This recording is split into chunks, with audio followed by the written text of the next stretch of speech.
Nasa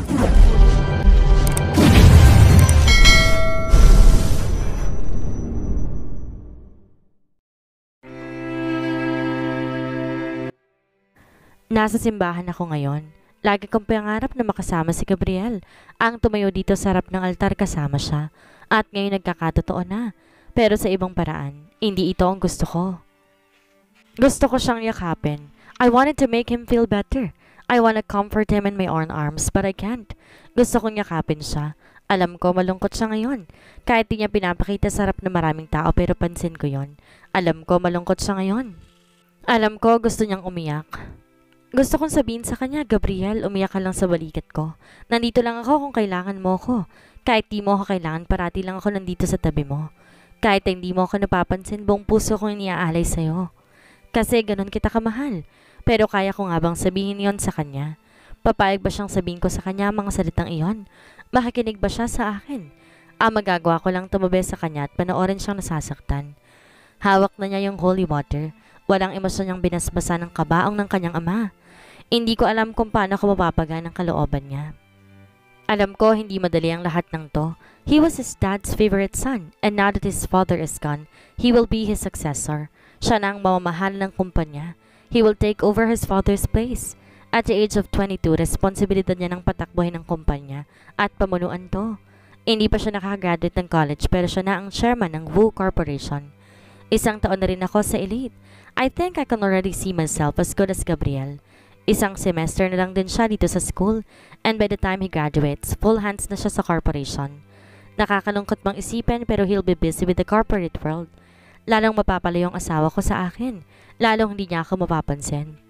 After mailibing si Papa sa cemetery, dumiretso kami ng bahay nila Gabriel. There sa may isang corner nakalagay yung picture ni Papa. May nakalagay ng insenso sa magkabilang side. It is a Chinese belief. Parehong Chinese ang parents ni Gabriel but they were both have a good relationship with Filipinos.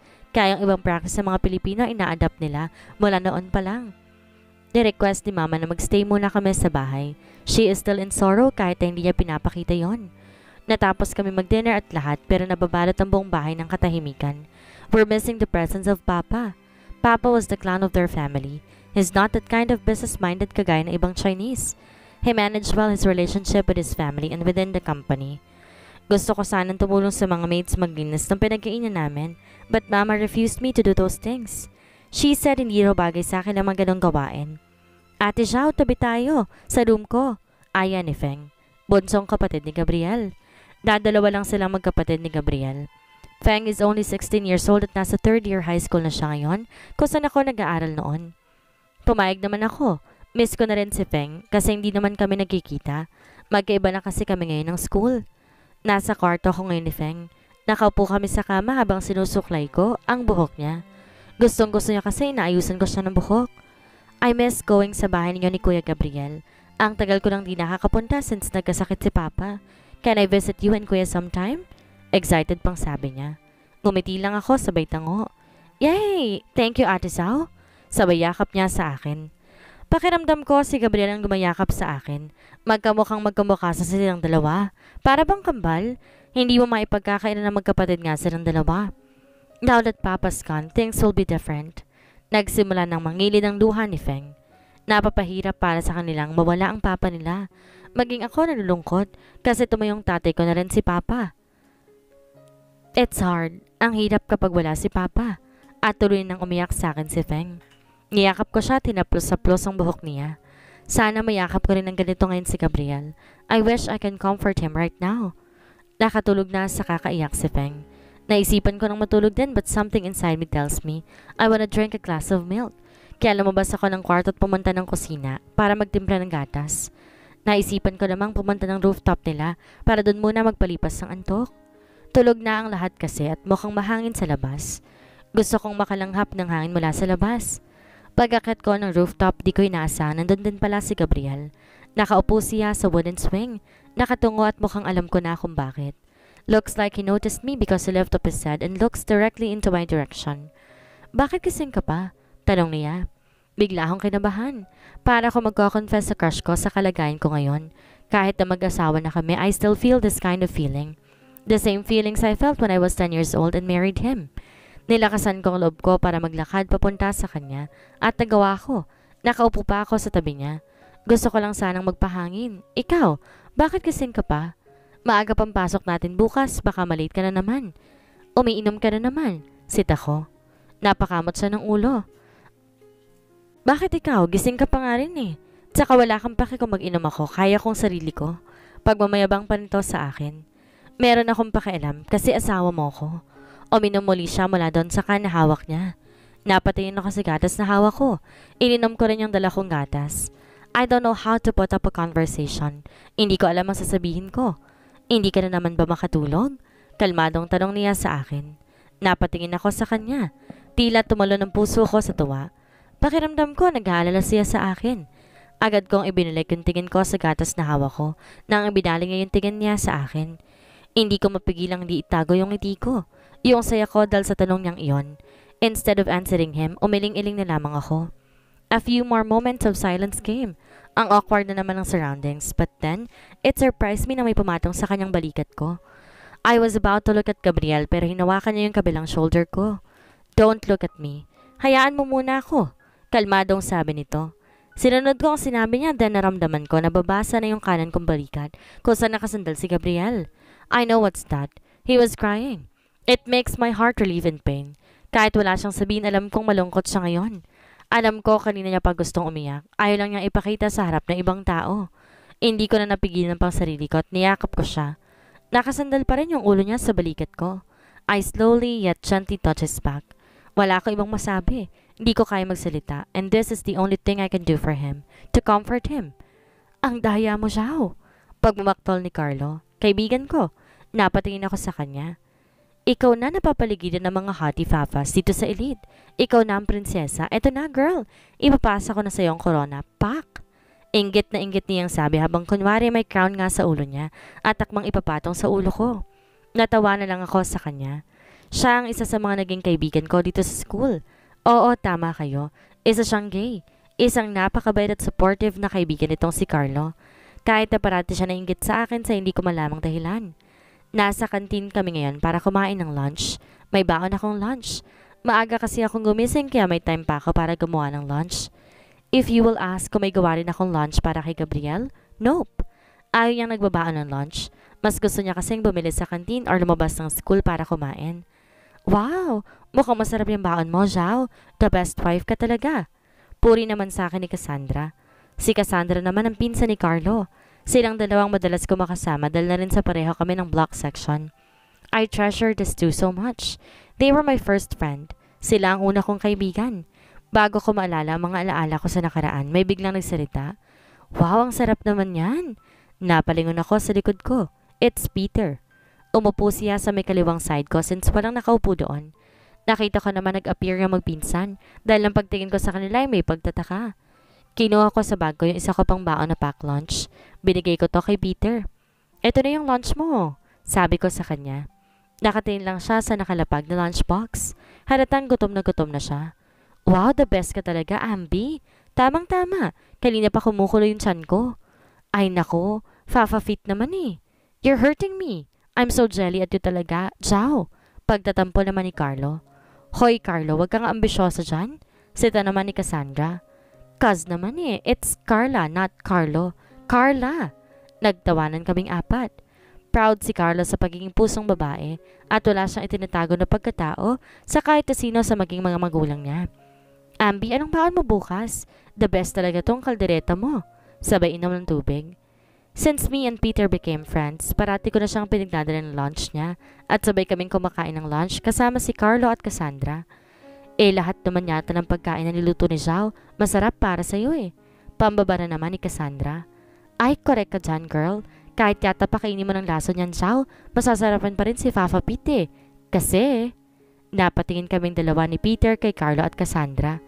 PG, for short patay gutom. Sabay na sabi na magpinsan at nagtawanan. Hoy, kayong dalawa ha, grabe kayo makapang-okray sa akin. Sa masarap naman talagang magluto si Ambi eh. Proud na sabi pa ni Peter.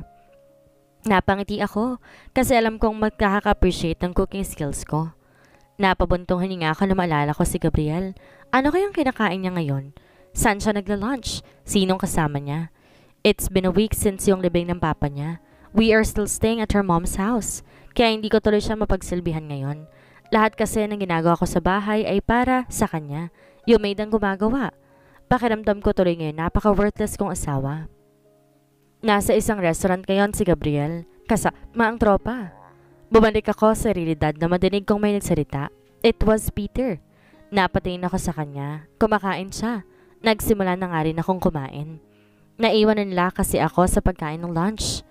Lumipas ang isang oras hanggang sa makauwi na ako ng bahay. Bumungad sa sala si Mama. "O Zhao, bakit di mo na naman kasabay umuwi si Gabriel?" Tanong sa akin ni Mama as I was walking towards her. I kissed her on her cheeks. May klase pa po kasi si Gabriel. Nauna na po ako umuwi sa kanya. Pero ang totoo, hindi ko talaga alam kung nasan si Gabriel. Siguro naman kasama na ngayon ng mga kaibigan niya at nagbabalak na naman mag-bar hopping. Hay nako, Gabriel's been busy every day passes by. Nawawalan na siya ng time para sa'yo. Hindi ka naman niya pinapansin o sinasamahan mag-lunch. Gabriel is out of his mind to take you for granted. You are a perfect wife for him. I am sorry, sweetie. Gabriel always makes you feel in pain. Then she pats my shoulder. Napangiti ako. Nangilid na ang mga luha ko. May iba pa lang nakakapansin. Someone notices me. Someone knows I am suffering. Okay lang po, Mama. Kaya ko po magtiis. Para kay Gabriel, gagawin ko pong lahat. Then she hugged me tight. Nang magkakalas kami sa pagkakayakap, pinanasan namin ang luha ng bawat isa. At gumiti. By the way, Mama, I have something to do, okay? I'll cook dinner for Gabriel. Well, that's great, my dear. Go on. I have my own plans for the two of you. Nagtataka naman akong napatingin kay Mama, but she only gave me a smile as an answer. I will prepare something special for Gabriel tonight. I want him to eat something delightful. Isang semester na lang. Lalong mawawalan na ako ng chance na makita ko siya.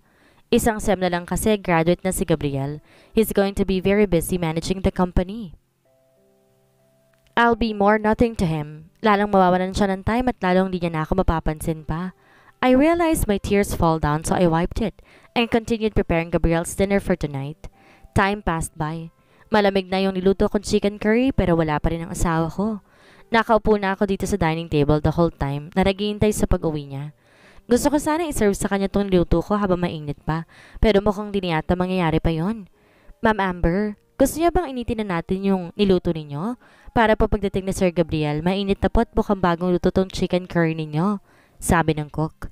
9 o'clock na ng gabi. Uuwi pa ba siya? Will we have the time to eat my dish for him pa ba? Gusto ko na namang maiyak. I feel so lonely. My heart feels so empty. Pinilit kong umiti at tumingin sa cook nila Gabriel. Manang pagdating ni Gabriel, pakitanong na lang po siya kung gusto niyang kumain or kung nagugutom ba siya. Then, sa kanya na lang po initin niya at iserve sa kanya. Kung ayaw niya po, sa inyo na lang po nila Manang. Matutulog na po ako at may klase pa ako bukas. Tumayo na ako. Pero ma'am, okay lang po ba sa inyo yon? Tsaka po ilang oras na po kayo naghihintay. Hindi po kayo kumakain ng hapunan. Pag-aalalang sabi nito. Lumingon ako kay Manang. I'm okay. Hindi pa naman po ako nagugutom eh. Sige po. Then I continued walking upstairs to my room. Pagkapasok ko ng pintuan, agad akong sumalampak sa kama ko. Binaon ko yung mukha ko sa unan at kusang tumulong luha ko. Hindi ko na napigilan. Sobrang lungkot ko na ngayon. I was hoping na makasabay ko siya sa pagkain but then, umaasa na naman ako sa isang bagay na hindi kailanman mangyayari. Kinabukasan. Nakatulog pala ako sa kakaiyak. Panibagong araw na naman para lampasan ko ang sakit itong puso ko.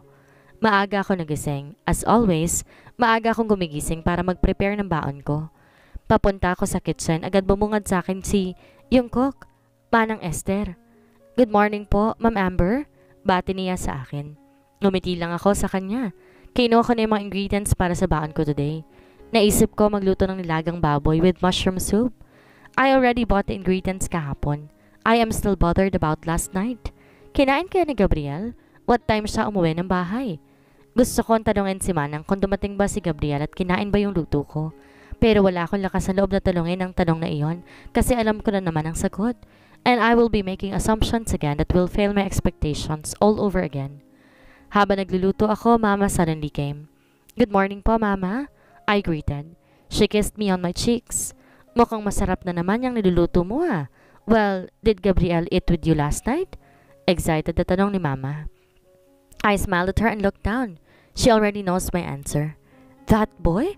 I already said na umuwi siya na maaga kagabi, but he refuses me. Galit na sabi ni Mama. Po? Tanong ko. Bakit ginawa ni Mama yon? Hindi ko maintindihan. Ngumiti siya sa akin at sinuklay ang mga hibla ng buhok ko na tumatakip sa mukha ko. Wala lang, sweetie. Huwag mo lang akong pansinin. Magluluto ka ba ng tanghalian para kay Gabriel ngayon? Ngumiti ako at umiling-iling. Bakit? Gabriel never wants lunchbox during lunch. Kumakain siya tuwing lunch kasama mga kaibigan niya. Please, Zhao, make some lunch for Gabriel today. Sigurado ako magugustuhan niya ito. How come? Alam ko ayaw ni Gabriel at magagalit lamang siya. Baka itapon pa niya yung baonan kapag ginawa ko. But will I give it a try?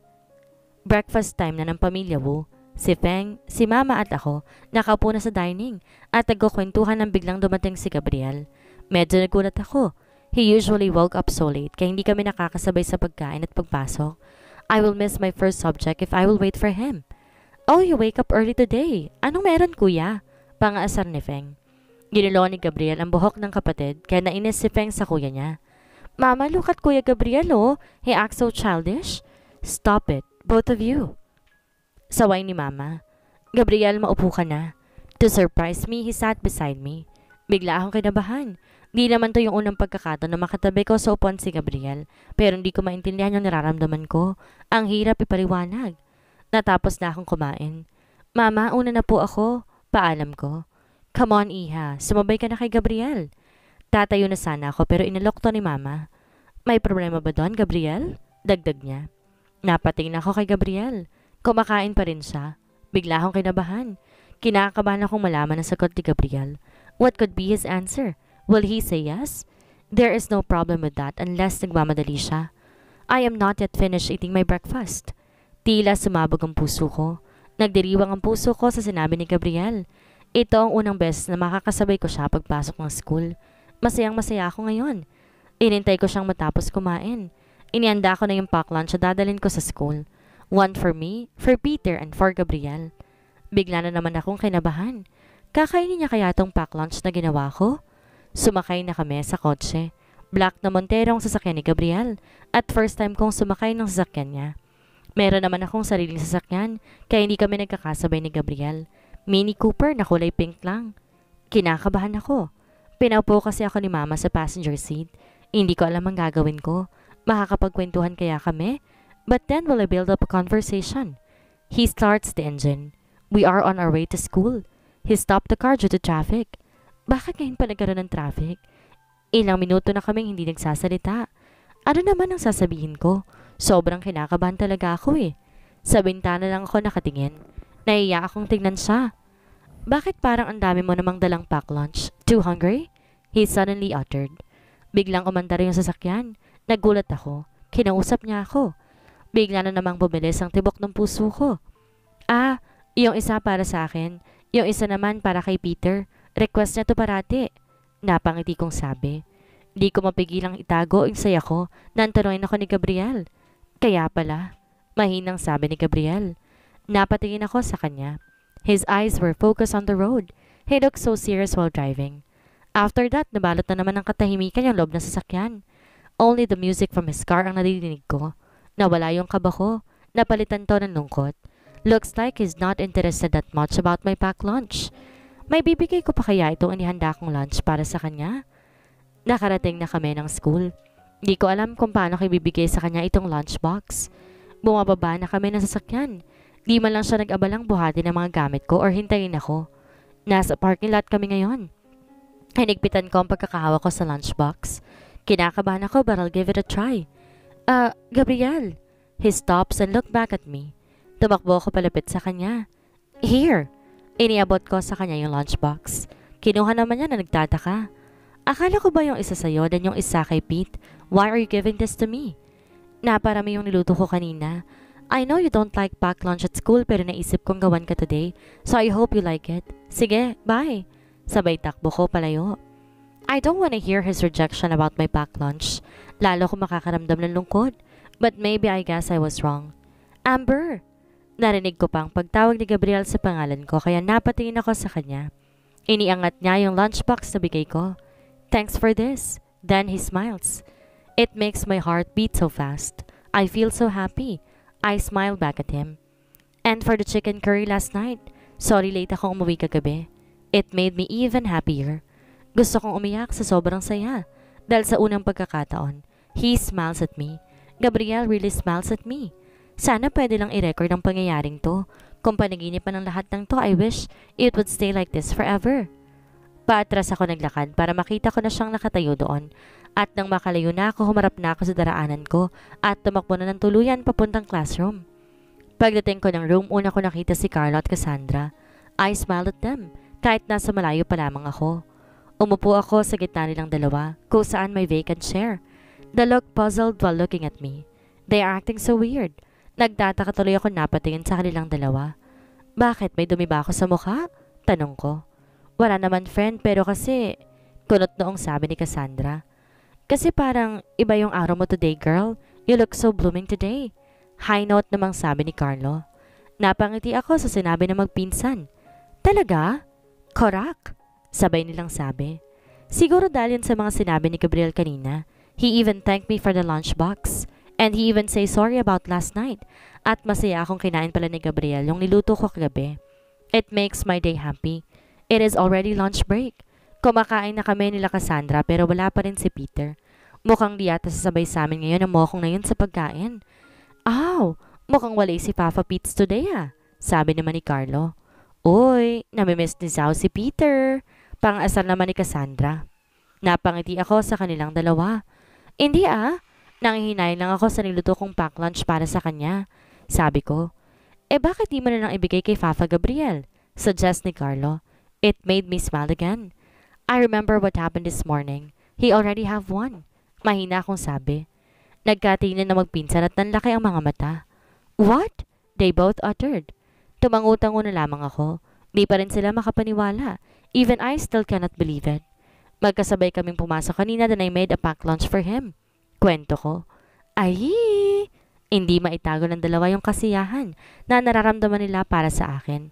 It made me even happier kaysa kaninang umaga kasi alam ko na may natutuwa para sa akin. Gumaganon ka ha, Pak? Ani Carlo. Wait, sabi naman ni Cassandra. Napatingin tuloy kami ni Carlo sa kanya. Is that Peter? Turo niya. Sinundan naman ng tingin yung way na hindi tinuturo ni Cassandra. It is true, it is Peter at naglalakad siya papunta sa pwesto namin. Sorry, late ako. Paghingi ng tawad ni Peter. Hay nako, Papa Pete's, bakit ngayon ka lang? Pagkatapos namin kumain, di ka tuloy naging ulam sa ice ko. Sita naman ni Carlo. Busy kasi ngayon ang daming requirements. Then he sat beside me. Iniabot ko sa kanya yung pack lunch niya. Oh, eto. Wow, mukhang masarap to The best ka talaga, Ambi. Papuri ni Peter. Inilagay niya yung pack lunch sa loob ng bag niya. Sige, hindi ako makakasabay sa inyo. Kina ko lang tong baon ko Salamat, Ambi. Sabay takbo palabas ng kantin. Nakakatampo naman si Papa Pizzo. Di pa ako basog na sumilil sa kagupuhan niya Pagmamaktol pa ni Carlo. Wala tayong magagawa. Gagraduate na sila next sem Sabi naman ni Cassandra. Then naisip ko si Gabriel. Graduate na rin next sem. Natapos na yung klase. I was halfway papuntang parking area nang maalala kong di ko nga pala dala yung sasakyan ko.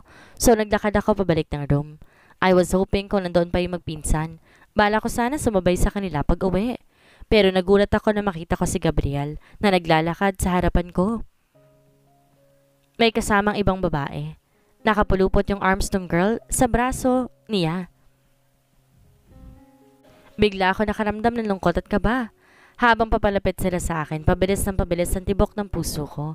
I cannot even move a muscle sa kinatatayuan ko. Para ako napakot, di makaalis. Gabriel along with that girl stopped in front of me. Nanginginig na ako. Parang nanghihina yung mga tuhod ko.